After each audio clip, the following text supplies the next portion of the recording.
हमारी सीटें हैं वो किसी और को गिफ्ट नहीं की जा सकती, किसी और को हिब्बा भी नहीं की जा सकती, और किसी ये लूट का माल नहीं है जिस तरह से उन्होंने 9 फरवरी से शुरू किया हुआ है, जिन्होंने 8 फरवरी का इलेक्शन 9 फरवरी को लूटा है, इसलिए ये वापस आएगा। उसके साथ ही जो इंतहाई काबिल मुज़म्मत बात यह है कि जो हमारे जो सदारती उम्मीदवार हैं उनके महमूद खान अचकज़ई, उनके घर के ऊपर, उनके लोगों के ऊपर क्रैकडाउन शुरू है। ये कैसा इलेक्शन है कि जो इलेक्शन लड़ने के लिए जाता है, MPA के लिए गया तो आपने देखा चौधरी परवेज़ इलाही साहब के जो ख़वातीन गई थी वहाँ उनसे पेपर छीने गए, और जो आखिरी इलेक्शन हो रहा है सदर का वो भी गैर आइनी और गैर कानूनी है, इसलिए कि पूरे पाकिस्तान में जो सदर का इलेक्टरल कॉलेज है उसकी 93 सीटें इस वक्त मौजूद नहीं है। जब मैं आपसे बात कर रहा हूँ 93 सीटें उसकी इस वक्त मौजूद नहीं है।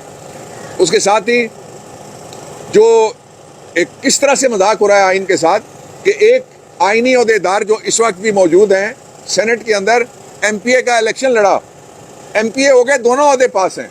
ये पता लगता है मार्शल लॉ है जिसमें general Musharraf martial law administrator भी था और चीफ एग्जीक्यूटिव भी था, और उसके नीचे नून लीग का प्रेसिडेंट जो था वो बैठा रहा, मरहूम तारड़ साहब। तो ये मजाक मजीद नहीं चल सकता।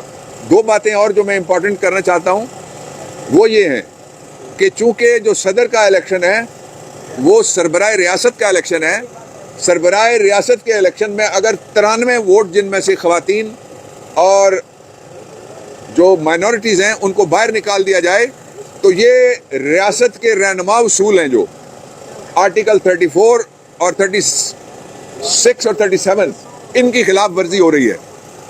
मैं ये मुतालबा भी दोहराना चाहता हूँ कि जो गैर आइनी तौर पे बैठे रहे 5 हुकूमतों में, वो सारे के सारे जितने भी लोग बैठे रहे गैर आइनी औहदा उन्होंने इस्तेमाल किया, वसाइल इस्तेमाल किए, उनका नाम ECL में डालना चाहिए फौरी तौर पे ताकि कोई भाग ना सके। और ये जो पाकिस्तान के अंदर इस वक्त हालात हैं, माशी तौर पे बेड़ा गर्क कर दिया गया है। जितने ही महंगा पेट्रोल होने जा रहा है, गरीब आदमी गधा गाड़ी पे बैठने पे मजबूर हो जाएगा और साइकिल चलाने पे मजबूर हो जाएगा। हो सकता है कि वो साइकिल में भरी जाने वाली हवा के ऊपर भी टैक्स लगा दें।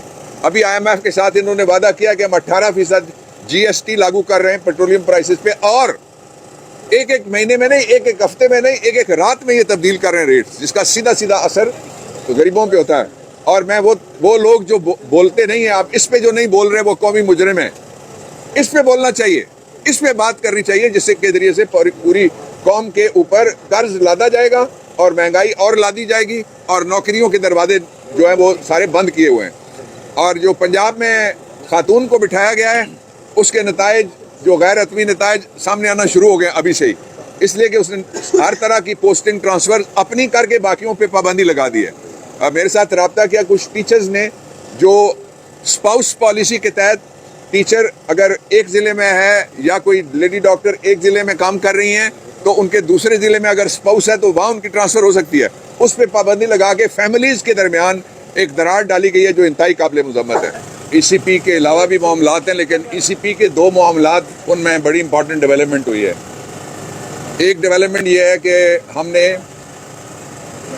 जो PP 119 है, PS 119 है, कराची का सईद का जो हल्का है, हमारे MPA वहाँ से मुंतखब हुए हैं, उनके हल्के में आज हमने दरख्वास्त दायर की है RO के खिलाफ। नाम क्या उसका?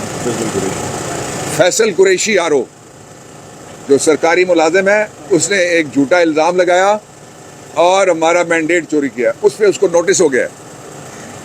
और उसके साथ हमने सुप्रीम कोर्ट ऑफ पाकिस्तान की जो एक 3 रुकनी बेंच है जिसने 2013 के इलेक्शन की धांधली की प्रोब की थी, वो रिपोर्ट भी लगाई है।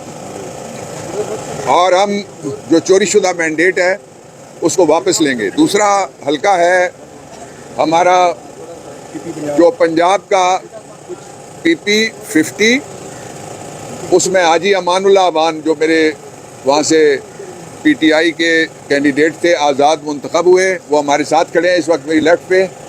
उनके हल्के में RO को बुलाया गया था, RO आज आया और दूसरी पार्टी को बता के भाग गया। ये रिकॉर्ड पे आ गई है बात, इलेक्शन कमीशन ने लिखवाया है।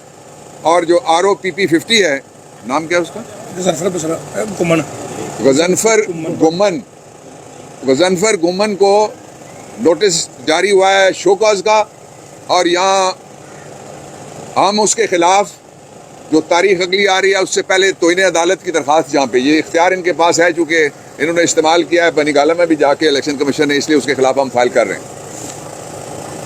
और जो दूसरा है, 3 बड़े वो फैसले हुए हैं, मैं उनके ऊपर कमेंट करना चाहता हूँ। पहला फैसला ये है कि आइन में लिखा हुआ है कि जिस पार्टी के पास ज़्यादा वोट हैं, और वहाँ लिखा हुआ पार्टी नहीं बल्कि पार्लिमानी पार्टी, और पार्लिमानी पार्टी है हमारी जो सुन्नी काउंसिल, उसमें ये फैसला किया इलेक्शन कमीशन ऑफ पाकिस्तान ने, जो आइन की सरी खिलाफ वर्जी की है, कि हमारे जो बनते हैं मेंबर, खवातीन के भी बनते हैं और हमारे बनते हैं माइनॉरिटी के भी, वो उन्होंने कहा किसी और को दे दो, तो वो आपको क्यों ना दे दिए जाए, इनको क्यों ना दें, इनको क्यों ना दें। उन्होंने एक ऐसा खाता खोल दिया है जिससे पाकिस्तान का आइन ख़त्म हो गया इस हद तक। आइन कहता है कि जो पार्लिमानी पार्टी है उसकी जो स्ट्रेंथ है मेंबर्स की, जितनी उसकी तादाद है, उसके मुताबिक उसको मुतनासिब तौर पे सीटें मिलेंगी। इलेक्शन कमीशन कहता है नहीं, ये हमारे पास दरख्वास्त आ गई है नवाज शरीफ की, हमारे पास दरख्वास्त आ गई है फलाने की, और ये सीटें उठा के कुछ उसको दे दो, कुछ कराची सिंध में और कुछ इधर उधर बांट दो। इस फैसले को, जो कल का फैसला है, उसको हम चैलेंज कर रहे हैं, और उस फैसले में से